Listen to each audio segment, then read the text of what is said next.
Hello అండి. మీరెప్పుడన్నా ఊరు స్పెషల్ జీడిపప్పు కారం దోశ ఎప్పుడైనా తిన్నారా?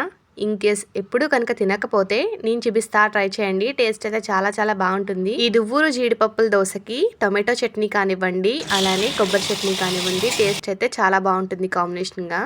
ముందుగా దీంట్లోకి స్టఫింగ్గా శనగపిండి చట్నీ అయితే తయారు చేసుకోవాలి. కడాయి అయితే పెట్టుకోండి, ఆయిల్ వేసుకోండి, పోపు దినుసులు అయితే వేసుకోండి, టొమాటో, ఆనియన్స్, పచ్చిమిర్చి, అలానే ఉడికించుకున్న బంగాళదుంపలు వేసుకోండి. అవి బాగా మగ్గిన తర్వాత సాల్ట్, పసుపు, కారాన్ని అయితే వేసుకోండి. శనగపిండి వాటర్ వేసుకోండి, బాగా దగ్గర పడేంత వరకు అయితే ఉడికించుకోండి. ఇప్పుడు దోశ వేసుకోండి, శనగపిండి చట్నీ అయితే వేసుకోండి, నానబెట్టుకున్న ఎండుమిర్చి అలానే వెల్లుల్లి పేస్ట్ అయితే వేసుకోండి. ఆ పైన బంగాళదుంప పోపునైతే వేసుకోండి, మొత్తం బాగా స్ప్రెడ్ చేసుకోండి. ఇప్పుడు వాటిపైన బర్గా మిక్సీ పట్టుకున్న జీడిపప్పు పొడి, అలానే ఇప్పుడు చిన్న చిన్న ముక్కలుగా కట్ చేసుకున్న జీడిపప్పు, బాదం పలుకులు అయితే వేసుకోండి. ఆ పైన ఒక స్పూన్ నెయ్యి అయితే యాడ్ చేసుకోండి. బాగా వేగిన తర్వాత తీసేసుకోవడమే.